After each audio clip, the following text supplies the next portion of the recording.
Good morning everyone. सो आज मैं आपको एक स्टोरी सुनाती हूँ। एक बार ऐसा होता है कि एक मंदिर होता है और उसमें उसमें राजा रोज जाता है। उस मंदिर के बाहर दो भिखारी बैठे होते हैं।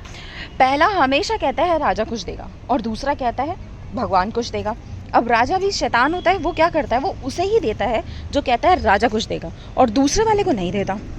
ठीक है, अब ऐसा ही चलता रहता है। 1 महीने हो जाते हैं, 2 महीने हो जाते हैं, यही प्रोसेस चलता है। वो कहता है राजा कुछ देगा, एक भिखारी कहता है राजा कुछ देगा और दूसरा कहता है भगवान कुछ देगा, और सेम राजा उसे कुछ दे भी देता है, तब भी वो वहीं बैठा होता है। तो एक दिन राजा सोचता है कि क्यों ना मैं इसे इतना दे दूं कि इसे भीख ना मांगनी पड़े। तो ये करने के लिए वो क्या कहता है, वो अपने कुक को बुलाता है और बोलता है कि आप अच्छी सी खीर बनाएं, और फिर अपने मुनीम को बुलाता है और कहता है कि इस खीर में 1000 अशरफियाँ डाल दें। ठीक है, और फिर अगले दिन हम उस भिखारी को दे देंगे जो कहता है राजा कुछ देगा। ठीक है, ताकि ये प्रूफ हो सके कि इंसान है देने वाला और भगवान नहीं। ठीक है, मतलब मैं भगवान से भी ज़्यादा बड़ा हूँ। अब सेम प्रोसेस अपनाया जाता है और राजा अगले दिन जाता है मंदिर, पहले भगवान के दर्शन करता है, और जब मंदिर से बाहर निकलता है तो जो भिखारी कहता है राजा कुछ देगा वो उसे ही वो खीर का पतीला दे देता है जिसमें 1000 अशरफियाँ होती हैं। अब राजा बहुत रिलैक्स्ड होता है कि अब मैं कल आऊँगा तो मुझे ये बंदा नहीं दिखेगा, क्यों, क्योंकि मैंने इसे 1000 अशरफियाँ दे दी और अब इसको भीख मांगने की ज़रूरत नहीं है। राजा रिलैक्स होकर जाके सो जाता है। पर अगले दिन जब वो आता है तो वो देखता है और वो बहुत शॉक हो जाता है देख के कि जो भिखारी कहता है राजा कुछ देगा वो तो वहीं बैठा है, और जिसने बोला था भगवान कुछ देगा वो चला गया। फिर भी राजा हिम्मत करके मंदिर के अंदर जाता है, पहले भगवान के दर्शन करता है और फिर अंदर आता है और बोलता है, उस भिखारी से पूछता है कि तुमने कल जो मैंने खीर दी थी वो नहीं खाई? तो वो भिखारी कहता है कि राजा मैंने खीर तो खाई, बट वो इतनी सारी थी कि मेरा पेट भर गया, और फिर मैंने वो खीर अपने साथी को दे दी जो यहाँ बैठता है।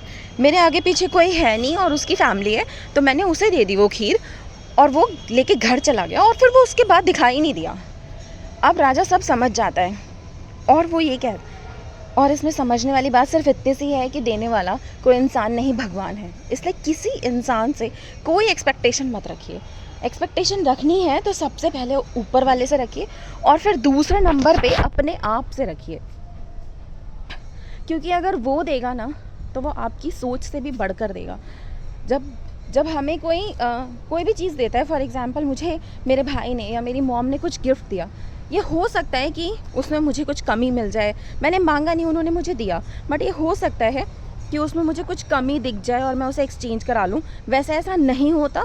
क्यों? क्योंकि हमसे ज़्यादा हमें हमारे अपने जानते हैं। ये हमेशा की बात है, ये बिल्कुल सच है कि अगर आप मुझसे पूछेंगे कि मुझे क्या पसंद है तो शायद मैं ना बता पाऊँ, बट जो मुझे बहुत प्यार करती हैं मेरी माँ या इवन तानी, वो ज़्यादा अच्छे से बता पाएगी कि मुझे क्या पसंद है। अरे इसे तो चॉकलेट केक पसंद है, वो फटाक से बता देगी कि इसे तो ये पसंद है। ठीक है, तो ये चीज़ है, इवन मैं अभी भी नहीं बता पा रही कि मुझे क्या पसंद है। सो दाल चावल, सो ये भी बता देगी तानी कि बुआ को तो सिर्फ दाल रोटी पसंद है। तो ये चीज़ होती है कि हम अपने आप को उतने अच्छे से नहीं जानते जितने अच्छे से हमारे आसपास के लोग जो हमें प्यार करते हैं वो जानते हैं। और भगवान तो आपको आप जैसे हो वैसे प्यार करते हैं। आप जैसे हो बी रियल, और उस पर भरोसा रखो कि और कोई आपको प्यार करे ना करे।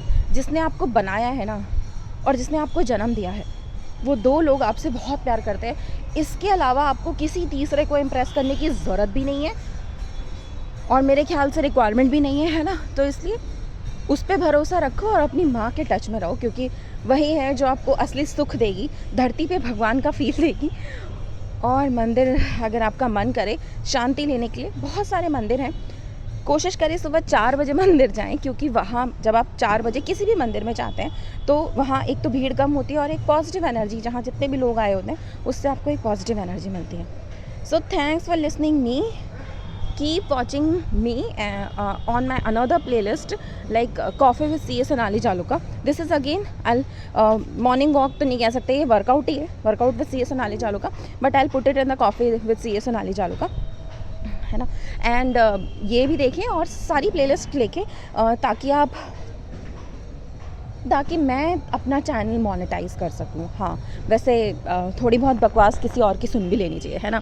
अभी तक मोनेटाइज नहीं हुआ है मेरा चैनल, थोड़ी सी रिक्वायरमेंट बाकी है और जैसी वो पूरी होगी मेरा मोनेटाइजेशन के लिए एलिजिबल हो जाएगा। So thank you for watching, जितना भी आप देखते हैं मुझे उसके लिए, और आगे भी आई रिक्वेस्ट कि आगे भी आप मुझे देखते रहें।